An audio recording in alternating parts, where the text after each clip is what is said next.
Je vous le disais dans les titres, de moins en moins de vaches en Normandie, ça peut paraître insolite, mais pourtant c'est la réalité. La région, deuxième bassin laitier de France avec 550 000 vaches, perd régulièrement des têtes, moins 9% du cheptel en l'espace de 5 ans. Et les projections ne sont pas bonnes. La région a donc lancé un plan de reconquête de l'élevage. Il a été présenté dans une ferme du Mollet-Litry dans le Calvados. On écoute Hervé Morin. Au rythme où on va se retrouver à importer quasiment la moitié de la viande qu'on va manger en France. Vous imaginez le bilan carbone d'une viande qui vient d'Argentine ou du Brésil alors qu'on peut la produire sur place. Alors faut-il que les agriculteurs puissent en vivre, mais nous, au moins, on fait en sorte d'aider les agriculteurs pour moderniser leur outil et deuxièmement pour redoter, améliorer leur cheptel. Ce sont ces deux démarches-là qu'on a entreprises avec la filière, avec deux éléments. On vous aide à constituer votre troupeau, on vous aide à moderniser votre exploitation, et de l'autre, il y a un accord avec la filière sur un prix. Et avec nous sur ce plateau, Nicolas Duménil, bonsoir. Vous êtes le président d'Interbev pour la Normandie. C'est l'association qui regroupe tous les professionnels de la filière.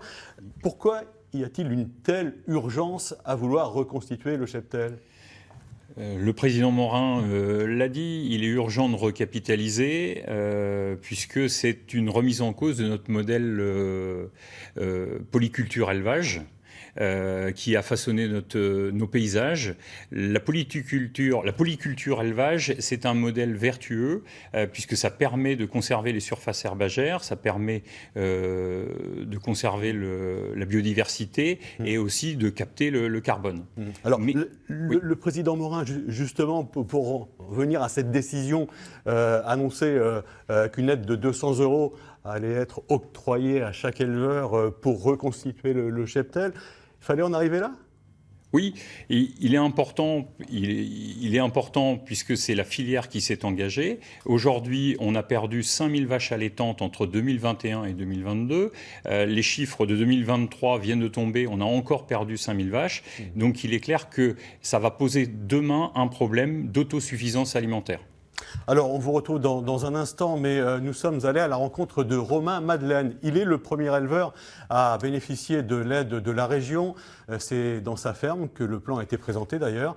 Quelles sont ses motivations ? Pourquoi avait-il besoin de cet accompagnement ? Il l'a expliqué à Guénel-Louis et Thomas Tavissian. L'autre, je la garde pour la boucherie à Saint-Jean. Sous 15 jours, elle part et ça, j'arriverai à la livrer pour 5,70, 80.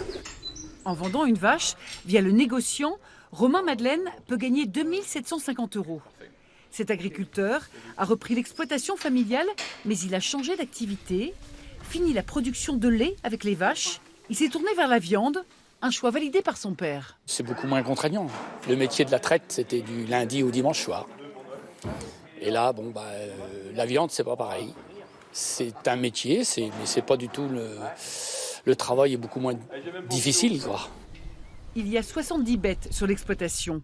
Des génisses dédiées à la reproduction et des veaux qui partiront pour l'engraissement.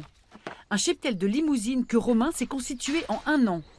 En passant un contrat avec la région, il sera aidé de 200 € pour chaque nouvelle bête. Il faut avoir une vingtaine de vaches en plus sur les 3 prochaines années. Donc, ce qui fait que je vais rentrer dans le plan, parce que j'ai déjà 19 qui arrivent là, donc 9 qui sont déjà arrivés, plus 10 qui vont arriver prochainement. Donc, ce qui fait encore 9 à acheter l'année prochaine pour rentrer dans l'objectif de 30 pour avoir mes 40-50 mères en tout. Pour l'instant, Romain ne peut pas vivre de cette seule activité. Il a un mi-temps ailleurs. Mais il veut rester avec un élevage à taille humaine. D'autant qu'avec ses 89 hectares, c'est lui qui fabrique le garde-manger de ses vaches. De l'ensilage d'herbe et du maïs épi, un mix idéal pour les génisses allaitantes. Ouais. La région Normandie est une région d'élevage. Il faut absolument maintenir cette économie, cette filière qui fait vivre des centaines d'emplois, des milliers d'emplois même. Oui, il faut savoir qu'en Normandie, l'industrie agroalimentaire est très présente. Donc c'est beaucoup d'emplois qui participent à l'activité économique du territoire. Alors, on entendait Hervé Morin tout à l'heure dire que ce plan va permettre de maintenir des prix face à des concurrents comme le Brésil et l'Argentine qui cherchent à pénétrer les marchés français. Tout à fait, c'est les accords du Mercosur. Si les accords du Mercosur sont acceptés, c'est une importation de viande. Je pense qu'en Normandie, on a tous les atouts pour produire et produire une viande de qualité.